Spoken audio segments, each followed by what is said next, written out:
La ruptura entre Donald Trump y Elon Musk acaba de volverse mucho más sucia.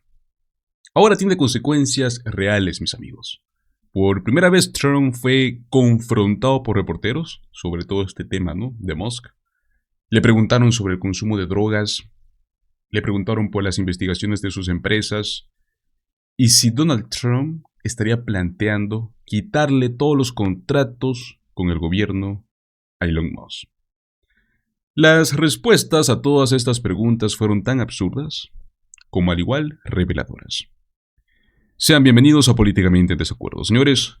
Hoy veremos cómo Trump prácticamente ha dejado abierta la puerta a dejar en quiebra a Elon Musk luego de todo este conflicto en la Casa Blanca. Así que los invito a que se queden hasta el final de este video, señores. Traemos información muy interesante y no será la única noticia. Pues bueno, señores, Trump no solo fue cuestionado sobre Elon Musk. También aprovecharon los reporteros a preguntarle por la decisión de traer de vuelta a Quebrar Armando Abrego García, en todo este medio de ola, ¿no?, de desinformación y ataques políticos. Para poder entender esta parte, quiero que empecemos con el contexto que dio el senador Chris Van Hollen sobre lo que ha estado haciendo Trump. Escuchemos. I want to read part of a statement released by the White House. They said in part, the Democrat lawmakers, namely Democrat Senator Chris Van Hollen and every single so-called journalist who defended this illegal criminal abuser, must immediately apologize to Garcia's victims. Your response to that? You know, I will never apologize for defending the Constitution. In fact, it's the Trump administration and all his cronies who should apologize to the country for putting us through this unnecessary situation, and to Abrego Garcia for putting him through this situation and his family. All I have said from the beginning is that the Trump administration should respect the rule of law and the Constitution of the United States. So really, it's President Trump who should apologize to the country for violating his oath to the Constitution. I'm glad in this moment they're finally doing what the Supreme Court said, but they continue, Anderson, to violate the Constitution in many, many other cases. Y es que lo que ha estado pasando es evidente. Trump está utilizando esta situación como una cortina de humo. Digamos que una distracción más, para poder dejar de hablar sobre su propia crisis con Elon Musk. También para dejar a un lado el tema del presupuesto desastroso que está intentando pasar, ¿no?, en el Senado. Todo esto lo dejó muy en claro Jessica Tarloff en un análisis que también creo que vale la pena ver. Escuchemos. Wasting $1 million bringing a guy back and forth and back and forth. The American people are clear about this. A majority support people getting their due process. We know that he has a constitutional right to this. It comes from Antonin Scalia himself affirming it, saying there are due process rights afforded to people who are here illegally. He's a terrorist. He might be. And then he should go to jail and then get deported home. He was already home. It's so strange to me that you're comfortable with people going to a foreign prison camp without getting any semblance of a trial or due process when they haven't even been convicted of anything. I don't understand that. I understand getting people who are here legally out. I understand what the election was about. I am not one of those Democratic deniers that can't see the writing on the wall about the immigration issue.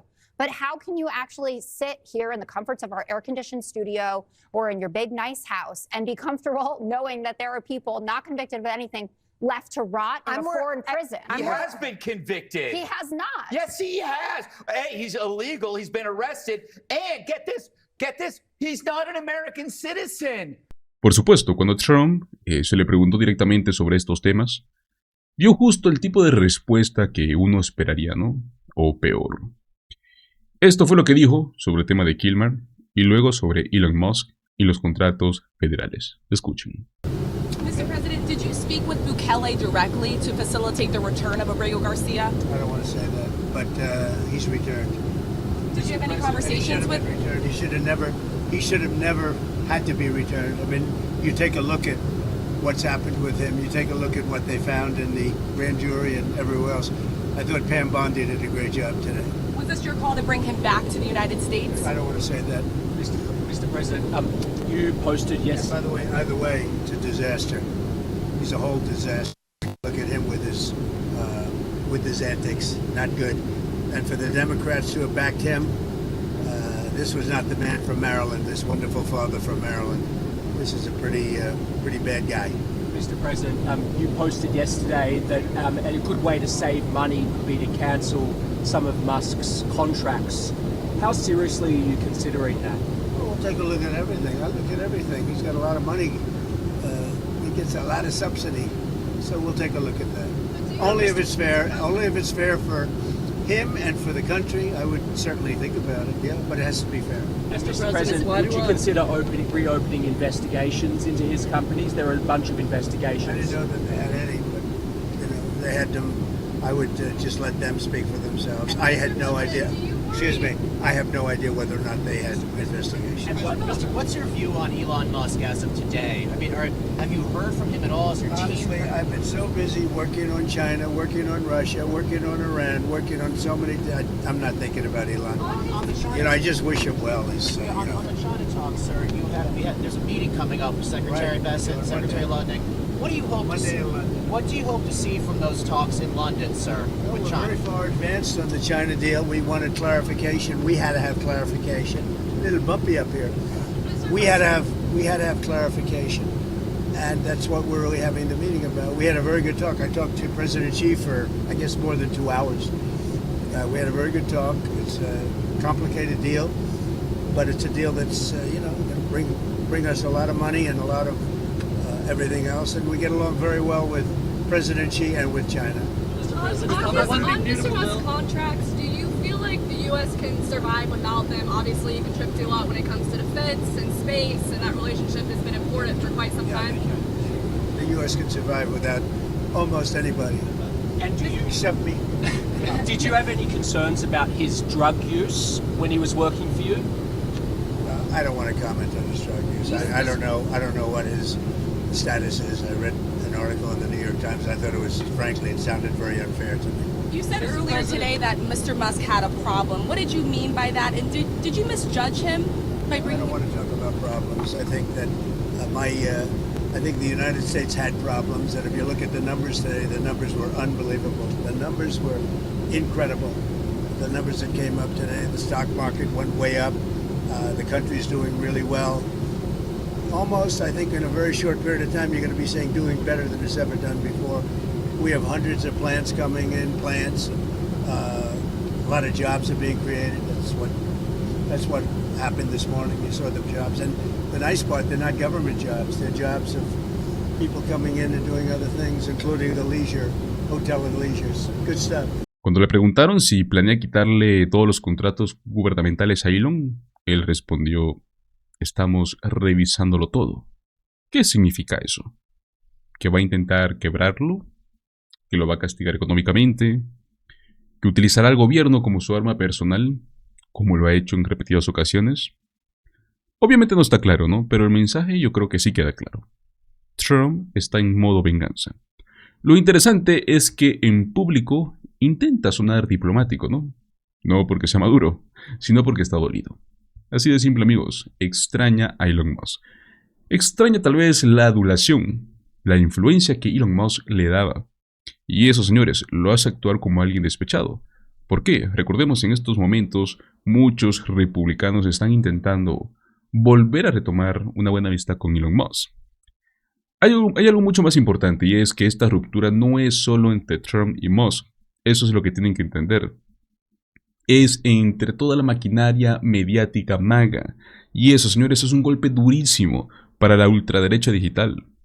De ahí es donde vienen los ataques de Steve Bannon, de Joe Rogan y muchos otros, ¿no? Que están viendo cómo su ecosistema prácticamente tambalea. Todo esto fue también analizado en profundidad por Chris Hayes en un resumen que, señores, no tiene desperdicio. Escuchemos. The bill might actually get better because of Musk, and I think we're working towards that right now. With Elon Musk, and I know it sounds crazy, he just doesn't understand politics. He has no idea about compromise. That measured response is mostly just Trump venting to TV journalists about Musk over the phone instead of posting about him in all caps on social media. Today, Trump told ABC News Musk, quote, lost his mind. He told Fox News Elon's totally lost it. He told CNN the poor guy's got a problem.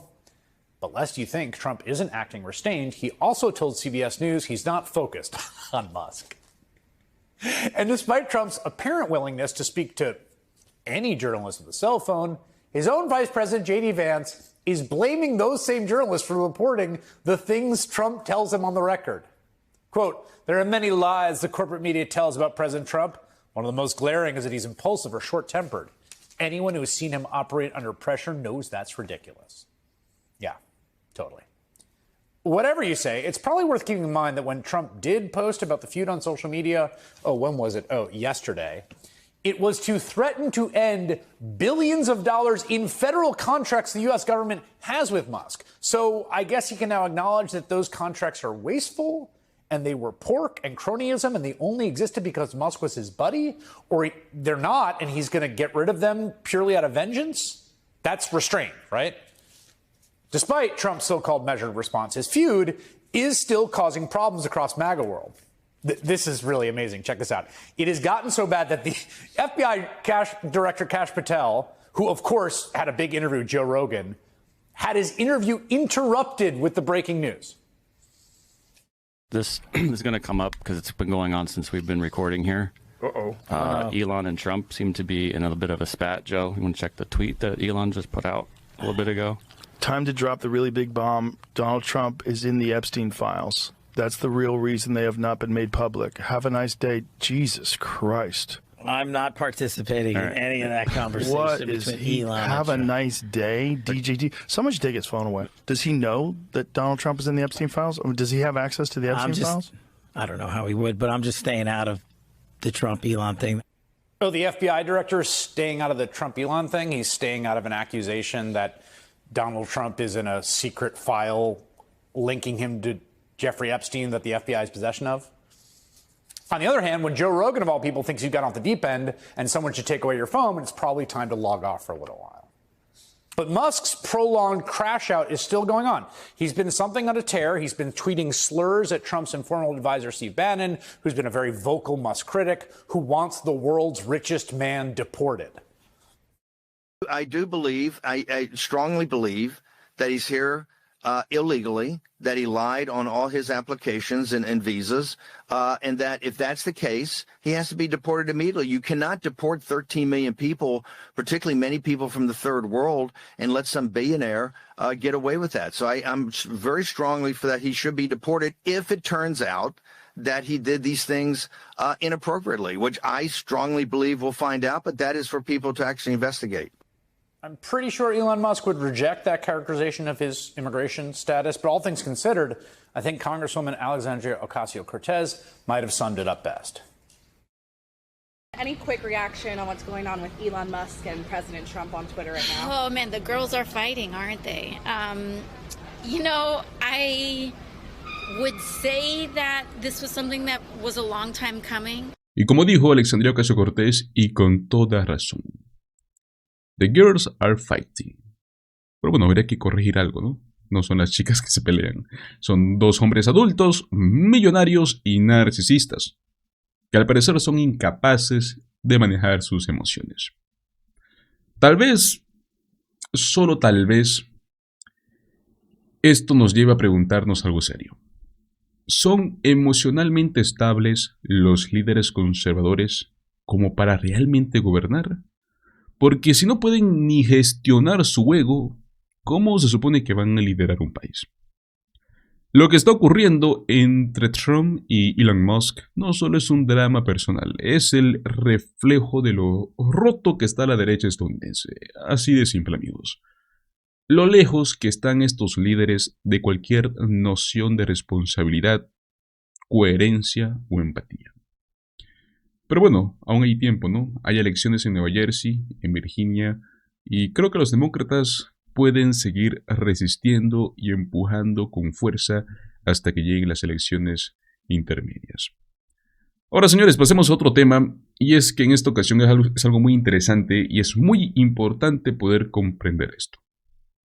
Donald Trump está arremetiendo contra uno de los grupos más influyentes del conservadurismo estadounidense. Estamos hablando de la Sociedad Federalista. Hablamos del mismo grupo que fue el que le ayudó a llenar el poder judicial de jueces afines a él durante su primer mandato. Y ahora, como si nada, le está dando las espaldas. ¿Por qué? Porque ya no le sirven. Así de simple, amigos. Y eso es mucho más grave de lo que parece. Para quienes no están un poco familiarizados, la sociedad federalista es en sí una organización legal que es ultraconservadora y es la que ha sido clave en la selección de jueces, incluyendo varios de la Corte Suprema, por cierto. Él utilizó su influencia para poder ganarse el ala dura republicana con esta organización. Pero ahora, como ha perdido algunos fallos judiciales y ya esto queda muy claro, no pueden controlar a los jueces como títeres. Les ha declarado la guerra. Y ojo, amigos, no es una pelea ideológica. Es una pelea por poder absoluto. Escuchemos esta noticia. Good morning to you. It is Saturday, June the 7th, and we begin this hour with what is probably the most consequential legal development of Donald Trump's second term, which is that the president is now publicly turning on the Federalist Society, the same conservative legal group which he relied to pick judges during his first term, the same powerful group that helped carry him to power. Their picks include a majority of the Supreme Court and hundreds of other federal judges, but this brewing feud could make Trump's next wave of judicial appointments more dangerous.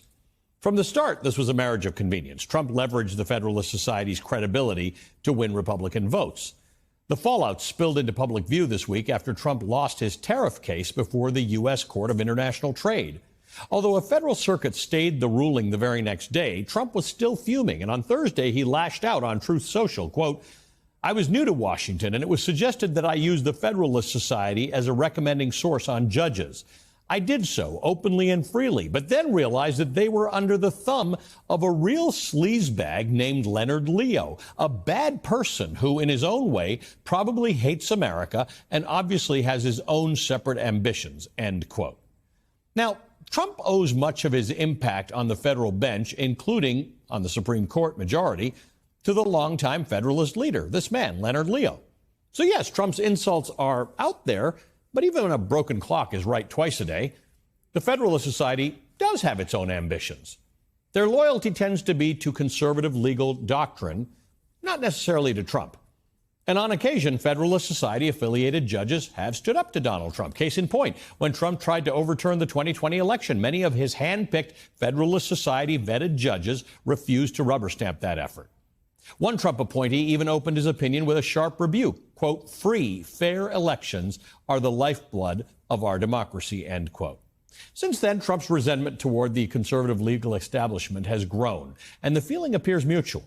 As Vox's Ian Millhiser has reported, Federalist Society insiders have grown increasingly ambivalent about Trump, a shift that's starting to show at their events. Quote, "At a recent Federalist Society conference on executive power, many of the speakers denounced Trump's incompetence and warned that it would prevent conservatives from achieving lasting policy victories during this administration. Some argued that Trump's signature economic policy, his tariffs, are illegal," end quote. Now, before you celebrate Trump's break from a movement that brought us the Dobbs decision, that weakened voting rights, and that scaled back environmental protections, I want you to just think for a moment about the alternative. When it comes to Trump, the thing to remember is that things can always get worse. His feud with the one institution that still managed to constrain him is a warning sign. It signals that in a second Trump term, Trump isn't looking for ideology in judges. He's looking for fealty, which in fact is measurably worse. As my next guest, Akhil Amar, recently noted, without the Federalist Society, Trump, left to his own devices, would have tried to put a whole bunch of thugs on the bench. Just look at his latest judicial pick. Emil Bovey, Trump's own criminal defense lawyer, tapped for the Third Circuit Court of Appeals. Bovey's part of a growing slate of MAGA reactionaries that Trump is putting forward. He currently works at the Justice Department, where he reportedly oversaw a purge of career prosecutors. According to a Justice Department memo obtained by the Associated Press, as acting Deputy Attorney General, Emil Bovey directed federal prosecutors in New York to drop a corruption case against Mayor Eric Adams. Bovey himself told a court the case was preventing the mayor from communicating with federal authorities responsible for immigration enforcement, a Trump administration priority. According to the Associated Press, Bovey also placed the lead prosecutors on administrative leave. Several prosecutors, including the prosecutor who'd been leading the case, a Republican, resigned in protest, saying they could not carry out Bovey's order and still pursue justice impartially. That's a quote. Ed Whalen, former Bush administration lawyer and longtime conservative legal commentator, says he has, quote, serious doubts that Bovee has the character and integrity to be worthy of confirmation as a federal judge, end quote. Former Republican Nominations Counsel Greg Nunziata called Bovee's nomination outrageous and unacceptable and urged the Senate to reject it. Even the Wall Street Journal is sounding the alarm. In a scathing editorial, they warned, quote, the president should understand that his attacks on judicial conservatives will hurt his own agenda and legacy. Mr. Trump is likely to see fewer judges retire, lest they be replaced by partisan hacks. That includes Justices Samuel Alito, age 75, and Clarence Thomas, age 76. Keep exercising daily, good justices, end quote. Keep exercising daily, good justices. A reminder of the things could always get worse doctrine of the Trump era in the form of a plea to the most arch-conservative justices on the court to stay alive, to prevent Trump from filling the bench with unqualified sycophants. Trump isn't even hiding the ball anymore. He's signaling exactly what kind of judiciary he wants in a second term, one that rubber stamps his policies. And that's probably why we haven't seen a single new federal judicial vacancy announced since mid-April, which is well behind the normal pace.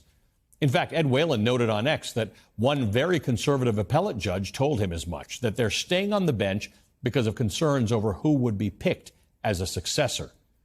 Trump's effort to consolidate power is now nearly complete. Following Congress, then the executive branch, the judiciary is all that remains outside of his reach. With me now is Akil Reed Amar, professor of law and political science at Yale University, host of America's Constitution podcast, and author of numerous books, including The Words That Made Us, America's Constitutional Conversation. Akil, good to see you. Thank you for being with us. Thank you for having me. And thank you for coming in for an important conversation, because this is where the viewer who's not legally trained needs to divorce themselves from the idea that I don't like conservative justices. You may or may not like them, but they work on the basis of ideology and precedent and the Constitution. Something different is happening under Trump. Under Trump, too. Under Trump, too. Or at least threatened to happen. Yes, so our audience, I'm sure, has heard so much about the Federalist Society, and I think some of what they've heard may not be fair. The Federalist Society, yes, they're overwhelmingly conservative. They have a view, but it's a very respectable legal view. In the main, they are originalists, which means they care actually about what the Constitution itself really says, what it was originally designed to do. And we liberals can actually also believe in originalism. Our audience has been told sometimes, oh, it's always conservative. Not true at all. Last time I was here, I waved a copy of the Constitution and said, actually, the Supreme Court is disregarding this when they say presidents or ex-presidents are immune, because this doesn't say that. That's originalism. Right. And we're going to need originalism going forward. The Federalist Society are not Trump hacks. They are, many of them, very distinguished folks. Our audience may have heard of Leonard Leo. He's kind of the money and the power broker end. Let me mention someone else. He's the co-founder of the Federalist Society. He's the co-national chairman of the Federalist Society. Leo is the other one. He's the idea guy. He was the founder. His name is Steve Calabresi. He's a law professor. He and I co-teach together every year at Yale. And he is going to be the leading person, or one of the two or three leading people, opposing Trump on, for example, birthright citizenship stuff. Because the Constitution really does say things. It says people born in America, like me, are citizens, even if our parents weren't citizens at the time we were born. So that's the Federalist Society. They're principled. At their best, they're principled legal thinkers. They care about the... Amigos, literalmente Trump está insultando a la organización que le ayudó a construir el sistema judicial más conservador en décadas. Simplemente porque ya no le es lo suficientemente leal. No porque cambió de ideas, no porque encontró corrupción, sino porque no le están siguiendo el juego como él quiere. Aquí ya queda más que claro, ¿no? Esto es grave. Porque lo que Trump nos está diciendo, y lo hace sin ningún filtro, ya si tú no quieres entenderlo, ya es cosa tuya, es que en este segundo mandato no busca jueces ideológicos o preparados. Busca jueces que sean fieles a él. No al país, no a la Constitución, a él. Y eso no solo es autoritario, es un ataque directo al Estado de Derecho. Sé que algunos podrían decir, pero esta sociedad federal tampoco es que sea muy democrática, que digamos, ¿no? Y es cierto, han impulsado retrocesos en derechos ambientales, en votos reproductivos, en un sinfín de cosas. Pero al menos tienen una doctrina legal coherente, ¿no? Respetan su ideología. Lo que Trump propone ni siquiera es ideología, es lealtad ciega. Como si la justicia fuera su club de fans. Solo piénsenlo de esta manera. Si en su primer mandato los jueces que él mismo eligió lo frenaron, y lo sabemos porque rechazaron sus intentos de anular las elecciones 2020, ahora quiere asegurarse de que eso no vuelva a pasar. No lo digo yo, lo dicen sus acciones. Nominar como juez a su propio abogado personal penal, Emil Boff, que encima tiene antecedentes de haber intervenido para frenar investigaciones por corrupción. Perdón, amigos, ¿en qué momento dejamos de ver una democracia y empezamos a ver una mafia institucional? Lo que está haciendo Trump no es una simple crítica, no es simplemente abandonar un grupo conservador, es un intento descarado de querer romper este último freno institucional que por el momento lo limita, ¿no? Que es el Poder Judicial. Si en su primer mandato él necesitó a la derecha legal para poder avanzar su agenda, ahora lo que quiere hacer es deshacerse de ellos, porque ya no son lo suficientemente sumisos. Y eso, señores, para cualquiera que valore lo que es la separación de poderes, tiene que ser un motivo de alarma. Pero bueno, ¿qué opinan ustedes? ¿Qué opinan sobre esta ruptura entre Trump y la sociedad federalista? ¿Creen que su nuevo enfoque judicial es mucho más peligroso que antes? Los invito a que me dejen sus opiniones en la caja de comentarios. Muchísimas gracias por acompañarme hasta el final de este video. Recuerda, como siempre, dale like, comparte este video, suscríbete a nuestro canal Políticamente en Desacuerdo. Nos vemos en el próximo video. Hasta luego.